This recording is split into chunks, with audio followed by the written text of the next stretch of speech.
अब यह है यूनानी लफ्ज है, एक उसका ट्रांसलेशन ये है साया डालने का, कि मैं तुझे संभाल लूंगा, मैं तुझे चार्ज दे दूंगा, मैं तेरी हिफाजत करूंगा और तेरी रहनुमाई करूंगा, और मैं तुझे कवरिंग दूंगा, और मैं तेरी हेल्प करूंगा कि तू एक बेटे को जने।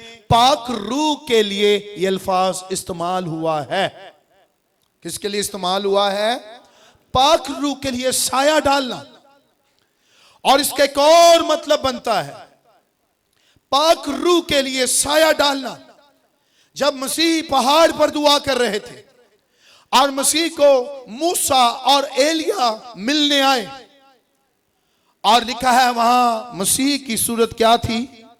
बदल गई थी। मसीह की सूरत बदल गई थी, और वहां एक बादल का साया मसीह के ऊपर, एक नूर, लिखा है नूरानी चेहरा हो गया था। कौन सा चेहरा हो गया था मसीह का? वो नूरानी चेहरा रूह कुद्स के साए के वसीला से मसीह पर डला, वो रोशनी। और उस साए का मतलब ये था कि मसीह की चेहरे से ऐसा नूर निकल रहा था कि पतरस बोल उठा कि खुदावन हम यहां कितने डेरे लगाएंगे? एक किसके लिए और एक, और तीसरा हम इधर ही रहेंगे, क्योंकि ये जो साया डल गया है ये बहुत पावरफुल है। लेकिन आसमान से क्या आवाज आई? ये मेरा प्यारा बेटा है, इसकी एक ही कहता है सुनो। साया डाल दिया गया मुकद्दसा मरियम पर, और ये एक ऐसा साया था जिसने दुनिया को हैरान कर दिया। ये एक ऐसा साया था जो इम्पॉसिबल था। रूह कुद्स का साया आज अगर किसी पर डल जाए तो मैं बताना चाहता हूं, आपके नामुमकिन काम मुमकिन हो सकते हैं। Hallelujah, hallelujah. आपके नामुमकिन काम मुमकिन, और तुझ पर फजल हुआ है। फरिश्ते ने क्या कहा? तुझ पर क्या हुआ है? फजल हुआ है। खुदा के रूह का साया मुकद्दसा मरियम तुझ पर डला है। और उसने सवाल किया था पहले, ये क्यों कर हो सकता है जबकि मैं मर्द को नहीं जानती? लेकिन पाक रूह की अनॉइंटिंग में आज रात आपको बताना चाहता हूं। सुने, इधर से देखें, मैं इसलिए जोश से सुना रहा हूं ताकि तुसी होश से रहो। जरा सुनो, पाक रूह, अब मैं बार बार नहीं बोलूंगा प्लीज, क्योंकि मेरा सीक्वेंस खराब हो जाता है, क्योंकि जो मैसेज मैं आपको देना चाहता हूं वो जल्द से मैं आप तक पहुंचाना चाहता हूं।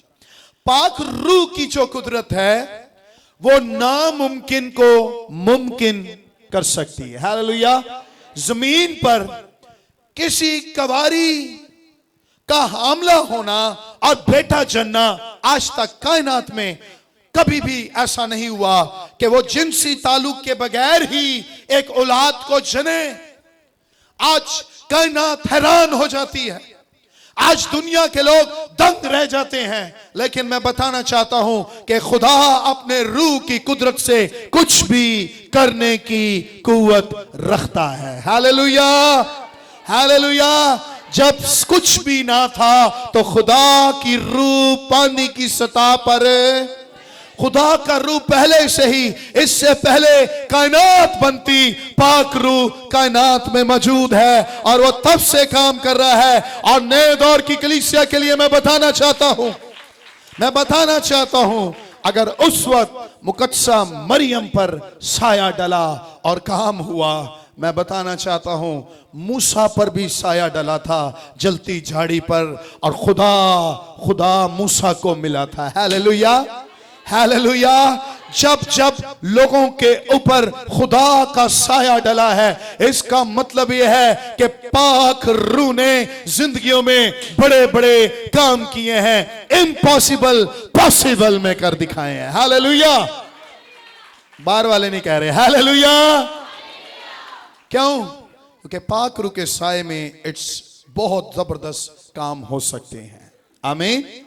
इसलिए पहली बात मुकद्दसा मरियम से हम सीख रहे हैं अगर आज आप भी ये सवाल करते हैं ये क्यों कर हो सकता है खुदावन से, खुदावन मैंने तो ऐसा कुछ भी नहीं सोचा लेकिन तू कहता है ऐसा हो जाएगा, तो खुदावन आपसे भी यही कलाम कर रहा है कि तेरा काम सिर्फ ईमान लाना है, मैं अपनी रूह की कुदरत से तेरी जिंदगी में मौजज़ा कर दूंगा। हालेलुया। तो सुने, मुकद्दसा मरियम का ये सवाल आज हमें क्या सिखा रहा है कि जब हमें खुदावन की तरफ से एक कवरिंग मिल जाती है, एक साया मिल जाता है, तो खुदा बड़े बड़े काम करता है। हालेलुया। दूसरा कैरेक्टर जिसकी जिंदगी में भी रूह कुछ ने काम किया वो है जकरिया। कौन था? जकरिया एक ऐसा कैरेक्टर, बूढ़ा हो चुका था। कितने लोग जकरिया को जानते हैं? ओके, बूढ़ा हो चुका था और रास्तबाज शख्स था। कौन सा शख्स था? रास्तबाज शख्स। और इसके नाम का मतलब है यहोवा याद रखता है। यहोवा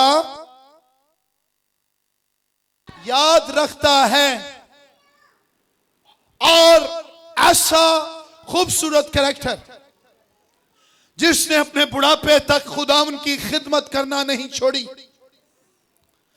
और ऐसा होता था कि खुदा की खिदमत करता करता करता एक दिन हैकल में खुशबू जलाने चला गया। क्या चलाने चला गया? हैकल के अंदर।